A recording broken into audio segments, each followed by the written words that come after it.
Ah! Bonjour, Skullcrusher. Oh, hi, Marc. Bonjour, Marc. Tu as l'air pâle.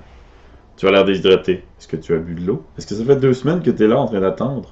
Oh my god, ça fait plus que 2 semaines en fait. Les choses ont changé, il y a des choses qui s'améliorent, on a un nouveau logiciel, notre ordi était mort, notre logiciel était mort, tout était mort et maintenant tout est revenu à la vie et maintenant nous allons pouvoir reprendre notre show principal. Merci de nous avoir entendus là, Marc. Merci. Cool. Alors aujourd'hui, juste pour faire différent, on va parler de pitchage de hache. Alors aujourd'hui pour une activité, moi et des amis, pour sa fête, on s'est décidé qu'on allait lancer des haches sur une cible en bois. Activité organisée, ça s'appelle Rage Axe Throwing, dans le quartier gay sur la charmante rue Amherst. Le gars qui tuait des Amérindiens avec des couvertes sales pleines de maladies. Donc c'est sur Amherst, au 1436 rue Amherst. Ça s'appelle Rage Axe Throwing. Petite pub gratuite comme ça en passant. Et pour la modeste somme de 50$, on peut se mettre 3 ensemble. Donc on peut diviser le 50$ à 3 et pitcher des haches dans un environnement contrôlé pendant 1 heure.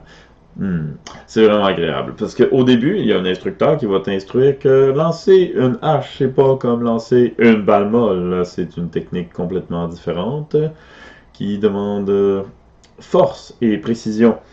Après ça, une fois que quand ils s'aperçoivent que tu es capable de lancer une hache sans t'en crisser une dans le pied ou dans le genou, ils se disent « Ah, on peut peut-être leur faire confiance et leur donner la petite hache ou la grosse hache. » Ou tu peux rester avec la moyenne.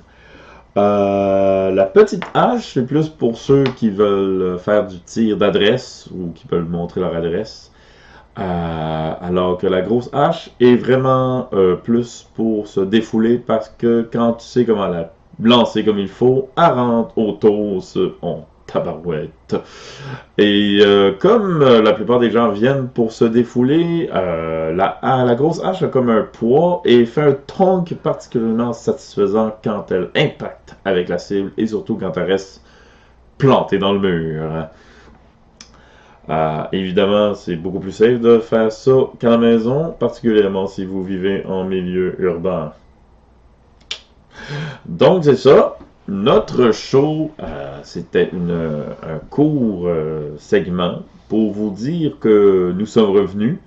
En attendant, à la prochaine, à bientôt. Les vidéos vont recommencer à sortir sur une base plus régulière. Donc, au plaisir de vous revoir très bientôt, en vous souhaitant bien sûr une excellente semaine.